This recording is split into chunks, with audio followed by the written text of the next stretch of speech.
ಎಲ್ಲಾನು ಗೆದ್ಕೊಂಡು ಬಂದಂತ ಎಲ್ಲಾರನ್ನೂ ಗೆದ್ಕೊಂಡು ಬಂದಂತ ರಾಯ ಏನಾದರೂ ಮಗ ಟಿಕೆಟ್ ಮುಂದೆ ಮಂಡಿ ಊರು ಬಿಡ್ತಾನಂತ ಈ ಟ್ರೈಲರ್ ನೋಡಿದ ಮೇಲೆ ಅನ್ನಿಸ್ತಾ ಇದೆ. ಆ್ಯಂಡ್ ಆ ಟ್ರೈಲರೇ ಟಾಕ್ಸಿಕ್ನ ಟ್ರೈಲರ್.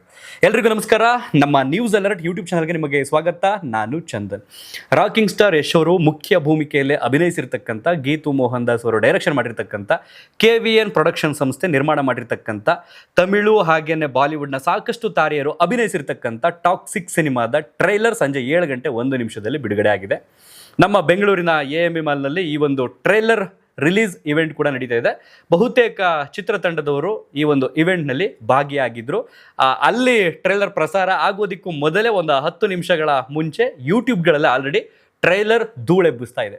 ಸೊ ಈಗ ಟ್ರೈಲರ್ ಹೇಗಿದೆ, ಏನೇನೆಲ್ಲ ಸ್ಪೆಷಲ್ ಅಂತ ಅನ್ನಿಸ್ತು, ಎಲ್ಲವನ್ನು ಕೂಡ ಡೀಟೇಲ್ ಆಗಿ ನಾವು ಈ ರಿವ್ಯೂನಲ್ಲಿ ನೋಡೋಣ. ಯಾರಾದರೂ ಹೊಸಬ್ರು ನಮ್ಮ ಚಾನಲ್ಗೆ ಫಸ್ಟ್ ಟೈಮ್ ಒಂದು ಈ ವಿಡಿಯೋನ ನೋಡ್ತಾ ಇದ್ರೆ ಸಬ್ಸ್ಕ್ರೈಬ್ ಮಾಡ್ಕೊಳ್ಳಿ, ಪಕ್ಕದಲ್ಲಿರ್ತಕ್ಕಂಥ ಬೆಲ್ ಐಕನನ್ನು ಕ್ಲಿಕ್ ಮಾಡಿ. ಅಫ್ಕೋರ್ಸ್ ಯಾವುದೇ ಸಿನಿಮಾ ಆದ್ರೂ ಚಿತ್ರತಂಡದವರು ಈ ವಿಡಿಯೋ ತುಣುಕುಗಳು, ಅದು ಟೀಸರ್ ರೂಪದಲ್ಲಾಗ್ಬೋದು, ಟ್ರೈಲರ್ ರೂಪದಲ್ಲಾಗ್ಬೋದು, ಒಂದಷ್ಟು ವಿಡಿಯೋಗಳನ್ನು ಬಿಟ್ಟು ಅದನ್ನು ಜನರಿಗೆ ಅಂದರೆ ಪಬ್ಲಿಕ್ಗೆ, ಸಿನಿಮಾ ಪ್ರೇಕ್ಷಕರಿಗೆ ಇದೊಂದು ಇನ್ವಿಟೇಷನ್ ಅನ್ನೋ ಥರ, ನಮ್ಮ ಸಿನಿಮಾನ ಬಂದು ನೋಡಿ ಅನ್ನೋ ಥರ ಕಳಿಸ್ತಾರೆ, ಅಂದರೆ ಬಿಡ್ತಾರೆ.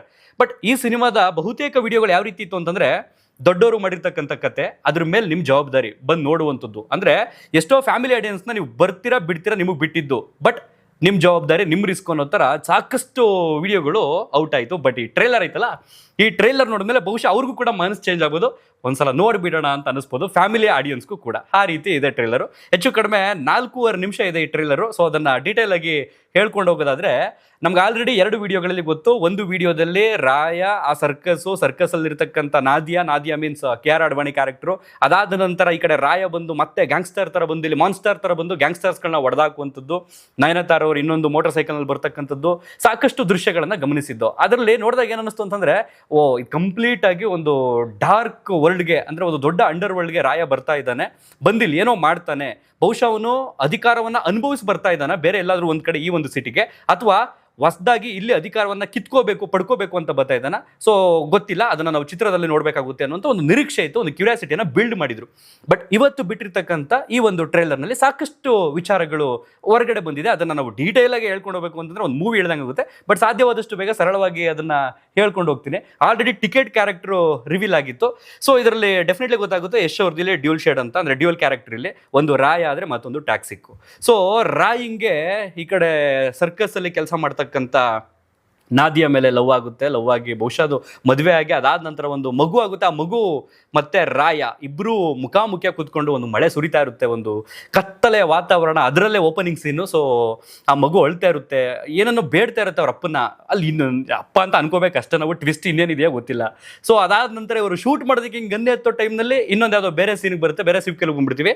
ತಕ್ಷಣ ಅಲ್ಲಿ ಮತ್ತೆ ನಾದಿಯಾ ಸೀನ್ ಬರುತ್ತೆ. ನಾದಿಯಾ ಸೀನ್ ಬಂದಾಗ ಡೆಫಿನೆಟ್ ಆಗಿ ಗೊತ್ತಾಗುತ್ತೆ, ಸರ್ಕಸ್ಗೆ ಬಂದಾಗಲೇ ಲವ್ ಆಗಿರೋದು ಅಂತ.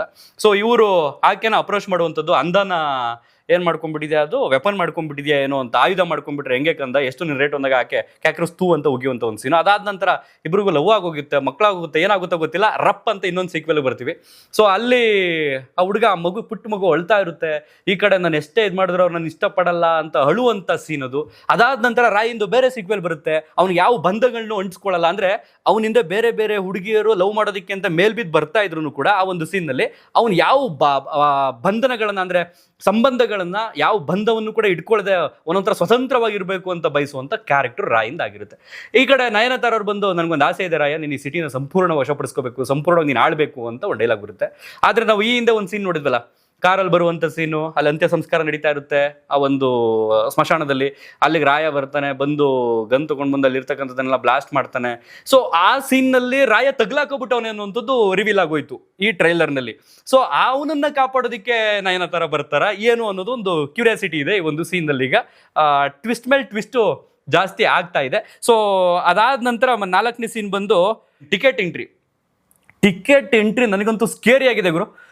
ರಾಯನ್ ಲುಕ್ ನೋಡಿದ್ರೆ ವಾವ್, ಎಷ್ಟು ಚೆನ್ನಾಗಿ ಕಾಣ್ತಿದ್ದ ಗುರು ರಾಯ ಆ ಹೇರ್ ಸ್ಟೈಲಲ್ಲಿ, ಅದರಲ್ಲೂ ಆ ಬಿಯರ್ಡ್, ಇನ್ನು ವಯಸ್ಸಾದಂಥ ಲುಕ್ಕಲ್ಲಂತೂ ರಾಯನ್ ಲುಕ್ ತುಂಬ ಚೆನ್ನಾಗಿ ಕಾಣ್ತಿದೆ. ಒಂಥರ ಕ್ರಶ್ ಆಗೋ ರೀತಿ ಹುಡುಗಿರುಗಳಿಗೆ, ಹೆಣ್ಮಕ್ಳುಗಳಿಗೆ, ಅಂದರೆ ಆ ಸೀನ್ ಆ ರೀತಿ ಇದೆ ಆತನ ಗೆಟಪ್ಪು. ಬಟ್ ಇಲ್ಲಿ ಟಿಕೆಟ್ ಎಂಟ್ರಿ ಆಗಿರ್ಬೋದು ಅಥವಾ ಟಿಕೆಟ್ ಸ್ಟೈಲಿಶ್ ನೋಡಿದ್ರೆ ನನಗಂತೂ ಸ್ಕೇರಿ ಅಂತ ಅನ್ಸುತ್ತೆ. ಅಷ್ಟು ವೈಲ್ಡಾಗಿ ಕಾಣಿಸ್ಕೊಳ್ತಾನೆ. ಯುದ್ಧಕ್ಕೆ ಸಂಬಂಧಪಟ್ಟಂಗೆ ಮಾತಾಡ್ತಾನೆ, ಹೇಡಿಗಳಂತ ಬೈತಾನೆ. ಅದಾದ್ಮೇಲೆ ಅಪ್ಪ ಮಗನ ಕುಸ್ತಿ ಮುಖಾಮುಖಿಯಾಗಿ ನಿಂತ್ಕೊಳ್ಳುವಂಥ ಒಂದು ಸೀನು. ಈ ಕಡೆ ರಾಯಿಂದು ಇನ್ನೊಂದು ಒಂಥರ ಕ್ರೂರ ಮುಖದ ಅನಾವರಣ. ಏನು ಹೇಳ್ಬೇಕು ಅಂತಲೇ ನನಗೆ ಅರ್ಥ ಆಗ್ತಾ ಇಲ್ಲ. ಅಲ್ಟಿಮೇಟ್ಲಿ 26ನೇ ತಾರೀಕು ಎಷ್ಟೊತ್ತಿಗೆ ಬರುತ್ತೆ ಅನ್ನುವಂಥ ಒಂದು ಲೆಕ್ಕಾಚಾರ ಹಾಕಬೇಕು ಅಂತ ಅನ್ನಿಸ್ತಾ ಇದೆ ಈಗ. ಒಟ್ಟಾರೆಯಾಗಿ ಈ ಒಂದು ಟ್ರೈಲರ್ ಈಗ ಆಲ್ರೆಡಿ ಅಪ್ಪ ಮಗನ ಕುಸ್ತಿ, ಅಪ್ಪ ಮಗನ ಜುಗಲ್ ಬಂದು ಯಾರು ಗೆಲ್ತಾರೆ ಯಾರು ಸೋಲ್ತಾರೆ ಅನ್ನೋಂಥದ್ದು ಸಾಕಷ್ಟು ಕ್ಯೂರಿಯಾಸಿಟಿಯನ್ನು ಹುಟ್ಟಾಕ್ಬಿಟ್ಟಿದೆ ಈ ಒಂದು ಟ್ರೈಲರ್ನಲ್ಲಿ. ಅದರಲ್ಲೂ ಸ್ಪೆಷಲಿ ಲಾಸ್ಟ್ ಒಂದು ಸ್ಟಂಟ್ ಇದೆ, ನೀವು ಅದನ್ನು ಗಮನಿಸ್ತಿದ್ದೀರಿ ಅಂತ ಅಂದ್ಕೊಳ್ತೀನಿ. ಈ ಟ್ರೈಲರ್ ಮುಗಿಯುವಂಥ ಹಂತದಲ್ಲಿ ಅವ್ರ ಅಪ್ಪಂಗೆ ಹೊಡೆದ್ಬಿಟ್ಟು ಹಿಂಗೆ ಎದ್ದೇಳ್ತಾನೆ, ಮತ್ತೆ ಬರೀ ಮೊಣಕೈಯಲ್ಲಿ ನಿಂತ್ಕೊಳ್ಳೋ ಸ್ಟಂಟ್ ಆಯ್ತಲ್ಲ, ಗ್ರೇಟ್ ಅಂತ ಅನಿಸ್ಬಿಡ್ತು. ರಿಯಲಿ ಎಫರ್ಟ್ ಇವಿ ಇದೆ ಅಂತ ಅನಿಸ್ತಾ ಇದೆ ಒಂದು ಸಿನಿಮಾದಲ್ಲಿ. ಯಶ್ ಅವರು ನನ್ನ ಪ್ರಕಾರ ಒಂದು 2-3 ವರ್ಷದ ಎನರ್ಜಿ ಏನಿದೆ ಸಂಪೂರ್ಣವಾಗಿ ಇನ್ವೆಸ್ಟ್ ಮಾಡಿಬಿಟ್ಟಿದ್ದಾರೆ ಅಂತ ಅನಿಸ್ತಾ ಇದೆ ಈ ಒಂದು ಸಿನಿಮಾದಲ್ಲಿ. ಅದು ಕಾಣ್ತಾ ಇದೆ. ಇನ್ನು ರುಕ್ಮಿಣಿ ವಸಂತ್ ಅವ್ರ ಕ್ಯಾರೆಕ್ಟರು ಬಹುಶಃ ಅವರು ಸ್ಪೈ ಇರ್ಬೋದಾ ಅಂತ ಅನ್ನಿಸ್ತಾ ಇದೆ. ಈ ಕಡೆ ತಾರಾ ಸುತಾರಿಯಾ, ಹುಮಾ ಕುರೇಶಿ ಇವರೆಲ್ಲ ವಿಲನ್ಗಳಾಗ್ತಾರಾ, ಅಥವಾ ರಾಯಿನಿಂದ ಲವಲ್ ಬಿದ್ದು ಕಳೆದೋಗ್ತಾರಾ, ಕೆಲವರು ಭಾವನೆಗಳು ಅಂಟಿಸ್ಕೊಂಡು ಅಳ್ತಾ ಇರ್ತಾರೆ, ಗೊತ್ತಿಲ್ಲ ಏನೇನಾಗುತ್ತೆ ಅನ್ನುವಂಥದ್ದು. ಬಹುಶಃ ನನ್ನ ಪ್ರಕಾರ ಈ ಒಂದು ಸಿನಿಮಾದ ಡ್ಯೂರೇಷನ್ ಒಂದು 2 ಗಂಟೆ 40 ನಿಮಿಷ 2 ಗಂಟೆ 50 ನಿಮಿಷ ಇರಬಹುದು ಅಂತ ಅನಿಸ್ತಾ ಇದೆ ಇಷ್ಟೊಂದು ಕತೆ ನೋಡಿದ್ರೆ. ಇಲ್ಲ ಇದನ್ನು ಮೀರಿದೇನಾದರೂ ಪಾರ್ಟ್ 2 ಕೂಡ ಬಂದರೂ ಬರ್ಬೋದು, ಅದು ಕೂಡ ಗೊತ್ತಿಲ್ಲ. ಒಟ್ಟಾರೆಯಾಗಿ ಅದೊಂದು ಭೂಗತ ಲೋಕ. ಆ ಭೂಗತ ಲೋಕಕ್ಕೆ ರಾಯ ಬರ್ತಾನೆ ಅಂತ ಅನಿಸ್ತಾ ಇದೆ. ಆತ ಅವನಿಗೊಂದು ಫ್ಲಾಶ್ ಬ್ಯಾಕ್ ಏನಾದರೂ ಇರುತ್ತಾ ಬರೋದಕ್ಕಿಂತ ಮೊದಲು, ಅಥವಾ ಅಲ್ಲಿಗೆ ಹೊಸ ಎಂಟ್ರಿ ಇರುತ್ತಾ, ಬಂದವನು ಅಧಿಕಾರವನ್ನು ಏನೋ ಪಡ್ಕೋಬೇಕು ಅಂತ ಬರ್ತಿರೋನೆಲ್ಲ ನೋಡಿದ್ರೆ, ಅವ್ನ ಪವರ್ ನೋಡಿದ್ರೆ ಅಥವಾ ಅವ್ನ ಗಟ್ಸ್ ನೋಡಿದ್ರೆ ಕಿತ್ಕೋಬೇಕು ಅಂತಾನೆ ಬರೋ ಥರ ಇದೆ. ಅವ್ನಿಗೊಂದು ಸಪೋರ್ಟಿಂಗ್ ಕ್ಯಾರೆಕ್ಟ್ರು, ಅಥವಾ ನನ್ನ ಪ್ರಕಾರ ನಯನತಾರ ಸಿಸ್ಟರ್ ಕ್ಯಾರೆಕ್ಟರ್ ಇರಬೇಕು, ಸಪೋರ್ಟಿಂಗ್ ಕ್ಯಾರೆಕ್ಟರ್ ಥರ ಇದೆ. ಸೊ ಆಕೆ ನಿಂತ್ಕೊಂಡು ಸಪೋರ್ಟ್ ಮಾಡ್ಬೋದು. ಬಹುಶಃ ನಯನತಾರ ಅವರು ಈ ಒಂದು ಸಿನಿಮಾದಲ್ಲಿ ಮುಗಿಬೋದು ಅಂತ ಅನಿಸ್ತಾ ಇದೆ. ಅಂದರೆ ಮುಗಿಸ್ಬಿಡ್ಬೋದು ವಿಲನ್ಗಳು ಅವರು ಇವರು ಸೇರಿಕೊಂಡು. ಸೊ ರಾಯಿನ್ಗೆ ಯಾವ ಬಂಧನಗಳು ಇಲ್ದಂಗೆ, ಯಾವ ಸಂಬಂಧಗಳು ಇಲ್ದಂಗೆ ಒಂಟಿಯಾಗಿರುವಂಥ ಸಂದರ್ಭದಲ್ಲಿ ಲವ್ಗಳು ಅವುಗಳು ಇವುಗಳು ಹಿಂದಿಂದೆ ಬೀಳ್ಬೋದು. ಅದಾದ ನಂತರ ಎಷ್ಟೋ ವರ್ಷದ ಹಿಂದೆ ಇರತಕ್ಕಂಥ ಮಗ ಒಂದು 20 ವರ್ಷ ತುಂಬಿದ ಮೇಲೆ ಮತ್ತೆ ಎಂಟ್ರಿ ಆಗ್ತಾನೆ ಅಂತ ಅನ್ಸುತ್ತೆ. ಅಷ್ಟರಲ್ಲಿ ಆಲ್ರೆಡಿ ರಾಯ ಸಂಪೂರ್ಣ ಏನು ಪಡ್ಕೋಬೇಕು ಕಿತ್ಕೋಬೇಕು ಅಂತ ಹೋಗಿರ್ತಾನೆ ಅದೆಲ್ಲವನ್ನು ಕೂಡ ವಶಪಡಿಸ್ಕೊಂಡಿರ್ತಾನೆ ಅಂತ ಅನ್ಸುತ್ತೆ. ಸೊ ಈಗ ಆತನಿಗೆ ಇನ್ನು ಯಾರಿದ್ದಾರೆ ನನ್ನ ಜೊತೆ ಗುದ್ದಾಡಕ್ಕೆ ಅನ್ನೋಂಥ ಟೈಮ್ನಲ್ಲಿ ಮಗ ಬರ್ತಾನೆ ಅಂತ ಅನಿಸ್ತಾ ಇದೆ. ಸೊ ಮಗ ಬಂದವನು ಹೇಳ್ತಾನೆ, ಈಗಲಾದರೂ ನಿನ್ನ ಮುಖವಾಡನ್ನು ಕಿತ್ತೇಸಿ ನಿನ್ನ ಜೋಕರ್ ಅಲ್ಲ, ನೀನು ಒಬ್ಬ ಬಾಸ್ಟರ್ ಅಂತ ತೆಗಿ, ಅದನ್ನು ತೋರಿಸು ಅಂತ ಹೇಳೋವಂಥ ಇದು. ಅದರಲ್ಲೂ ಆ ಟಿಕೆಟು, ಆ ಗರ್ಜನೆ, ಆ ವಾಯ್ಸು, ಆ ಡೈಲಾಗು, ಡೆಲಿವರಿ, ಅಬ್ಬಬ್ಬಬ್ಬಬ್ಬ. ನನಗಂತೂ ಇಲ್ಲಿ ಆರಂಭದಲ್ಲಿ ಬಿಟ್ಟಾಗ ರಾಯನ್ ಕ್ಯಾರೆಕ್ಟ್ರು, ಆ ಲುಕ್ಕು ಎಲ್ಲವೂ ಕೂಡ ಅಚ್ಚುಕಟ್ಟಾಗಿದೆ ಅಂತ ಅನಿಸಿತ್ತು. ಒಂಥರ ನೋಡಿದ ತಕ್ಷಣ ವಾವ್ ಅನ್ನೋ ಥರ ಇತ್ತು. ಬಟ್ ಈಗ ಅದನ್ನು ಮೀರಿಸಿದ್ದಕ್ಕೆ ಟಿಕೆಟ್ ಹೋಗ್ಬಿಟ್ಟಿದನಲ್ಲ ಅಂತ ಅನಿಸ್ತಾ ಇದೆ ಈಗ. ಸೊ ನಿಮಗೆ ಈ 2 ಕ್ಯಾರೆಕ್ಟ್ರಲ್ಲಿ ಯಾರ್ದು ಆ್ಯಕ್ಟಿಂಗ್ ಇಷ್ಟ ಆಯಿತು? ಆ್ಯಕ್ಟಿಂಗ್ ಅನ್ನೋದಕ್ಕಿಂತ ಆ್ಯಕ್ಟಿಂಗ್ ಇಬ್ಬರದು ಎರಡು ಮಾತಿಲ್ಲ, ಬಟ್ ಅದು ಇನ್ವಾಲ್ವ್ಮೆಂಟ್ ಇದೆಯಲ್ಲ ಅಲ್ಲಿ ಸ್ಕ್ರೀನ್ ಮೇಲೆ ಬಂದ ತಕ್ಷಣ ನಮಗೆ ರಪ್ ಅಂತ ಒಂದಕ್ಕಿಂತ ಮರಕ್ಕಿಂತ ಮರ ದೊಡ್ಡದು ಅಂತ ಹೇಳ್ತೀವಲ್ಲ, ಆ ಥರ ಆಗೋಯ್ತು ನನಗೆ ಟಿಕೆಟ್ ಕ್ಯಾರೆಕ್ಟರ್ ಬಂದ ತಕ್ಷಣನೇ. ಸೊ ಒಟ್ಟಾರೆಯಾಗಿ ಯಾರ್ಯಾರು ಈ ಟ್ರೈಲರನ್ನು ನೋಡಿದ್ರೆ ನಿಮ್ಮ ಅನಿಸಿಕೆ ಅಭಿಪ್ರಾಯಗಳನ್ನು ಕಾಮೆಂಟ್ ಬಾಕ್ಸ್ನಲ್ಲಿ ಬರೆದು ತಿಳಿಸಿ. ಆಗಸ್ಟ್ 26ನೇ ತಾರೀಕು ವಿಶ್ವದಾದ್ಯಂತ ಈ ಒಂದು ಸಿನಿಮಾ ರಿಲೀಸ್ ಆಗೋದಕ್ಕೆ ಸಜ್ಜಾಗಿದೆ.